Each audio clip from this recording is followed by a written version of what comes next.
Welcome back to Barn Built Beaters. In today's episode, we'll be mudding, priming, and painting the shop. So if you're crafty enough, you might be able to see a little bit of a sneak peek of the color over there, but I'm not going to show you the finished product until the end of the video. So keep following along to see the finished product.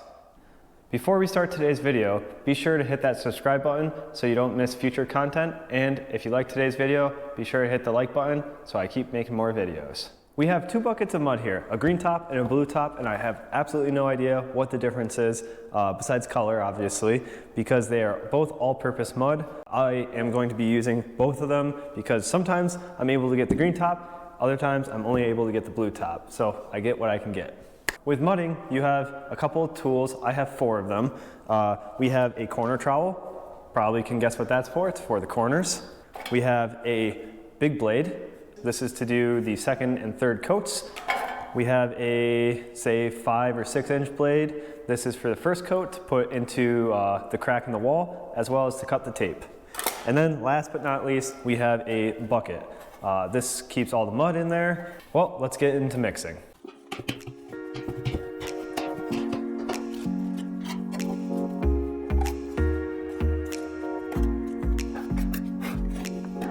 Then we add some water.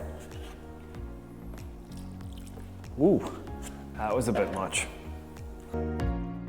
While we were mixing up the compound, I wanted to say I purchased a new mic to better the audio quality. Unfortunately, there was a learning curve and I ended up completely ruining a video where I installed a mini split into the shop. So good news, the cold weather will no longer stop us as we have heat, and we will be plenty cool in the summer as the mini split does both heat and AC. The mini split install was relatively straightforward. It required an outdoor unit to be installed with power hooked up, an inside unit installed with wires and plumbing ran outside to the outdoor unit, and the final step was to have an HVAC tech come out and charge the system. The unit has been heating my shop for the last little bit of winter.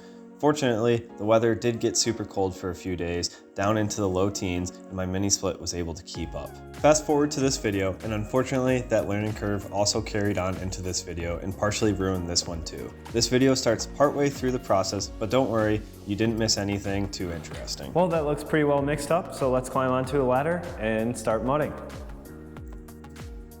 Here I am using my tape knife and pushing mud into the joint, putting tape over the compound and then adding a bit more compound over the tape to strengthen the joint. This will be followed by 2 more additional layers of compound.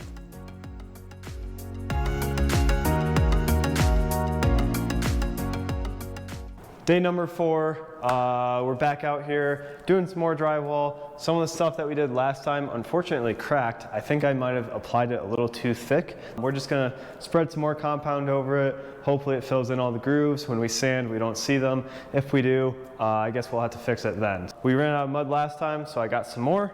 It is slightly different. It's a blue top. I'm not really sure what the difference is because our last stuff was green.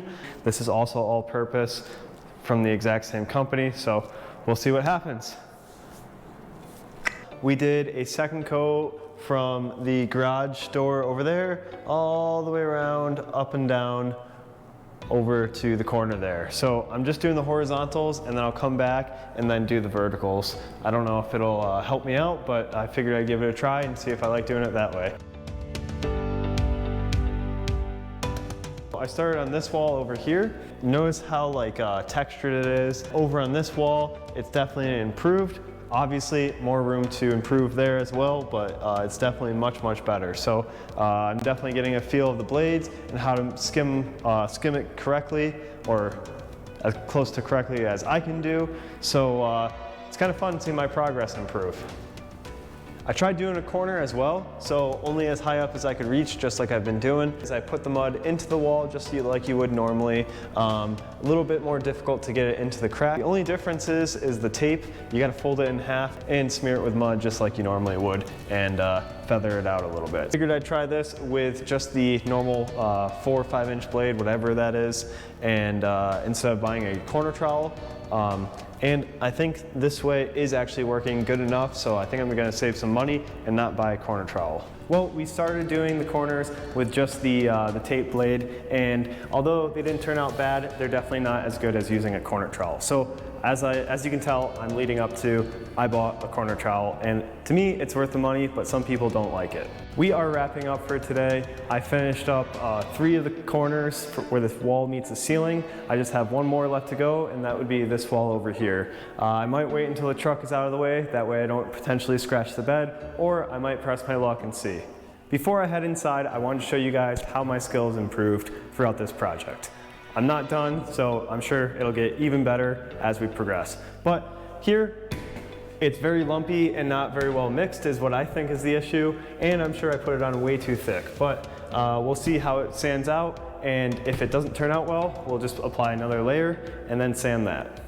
This is only a few days into actually mudding the whole entire room, so my skill has greatly increased, and that's kind of rewarding to see and keeps me motivated to keep going. For now, we are done for tonight, so I'm gonna head inside, clean up myself, clean up the tools, and just relax for a bit.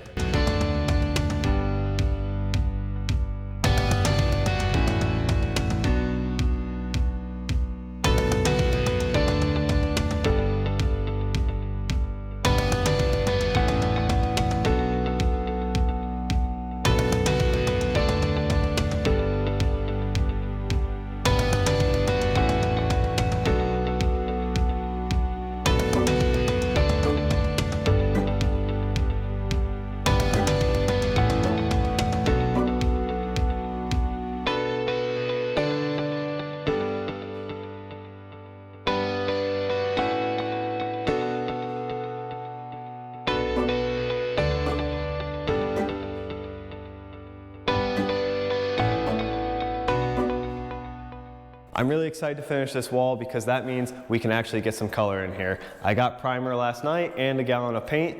I'm gonna keep that a secret until I actually start painting the wall though. It took a while, but we are done sanding, and I'm completely covered in dust, but now it's time to actually start priming the walls. We're using primer so we don't use as much paint later on, which saves us money. First, we're gonna cut in right into all the corners and down along the wall. That'll prevent us from getting paint onto the other portions of the wall that we haven't completed. Plus, since this is the only wall that I'm going to do until we're actually completely done, I just want it to look good. So it's kind of an unnecessary step, but it'll look better and it'll make me happy.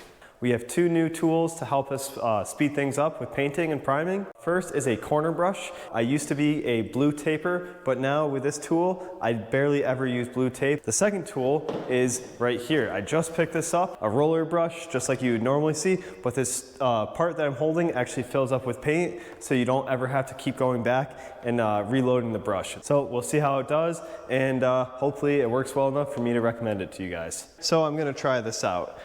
This is the new paint roller, like I said.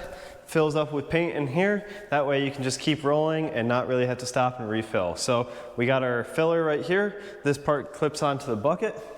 This part here goes right into here. So, or so I read. Oh my God, already broke it. Okay.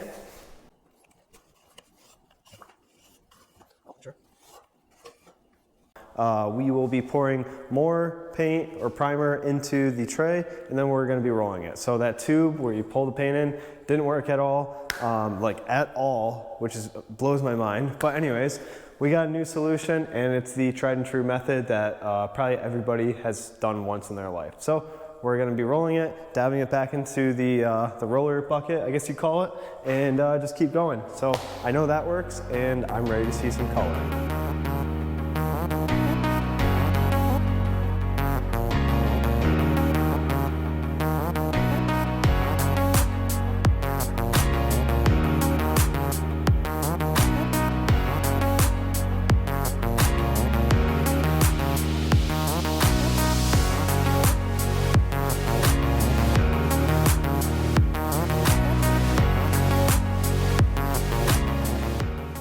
Well, we have the primer up on the wall, and all I can say is, wow, look at it.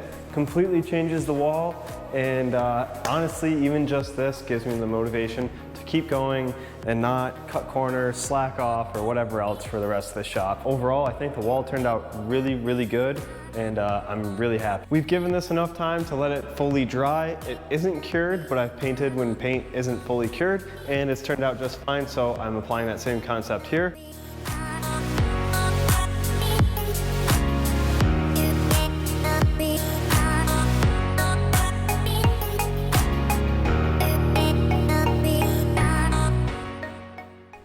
that is the color. It's a little darker than I wanted, but it actually is growing on me quite a bit. So when I first started cutting it in, I'm like, wow, this is way too dark. I'm gonna have to put primer over it, and I might just leave it as primer. But honestly, I kind of like it, and I might just leave it this color. Might do the whole thing, or I might just do this as an accent wall. So only time will tell, but overall, I'm pretty happy. I took a risk, and not entirely sure if it paid off. We'll see once it fully dries and how it looks. So overall, happy, but we'll see. It's been a couple days since I've done anything out here, but I still come out almost every day just to look at the paint. And I gotta say, I'm really liking it. It's grown on me a bunch, it's gotten a lot lighter, and it's gonna stay as an accent wall. It's too much color, too bold of a color for the entire shop, but overall, I really like it, and it'll really pop with my gray truck in the background. As always, all the tools and materials I use in today's video will be in the description below, except for this guy. This guy is a hunk of junk. So, thank you for watching. Please like, subscribe, and comment, and I'll catch you in the next video.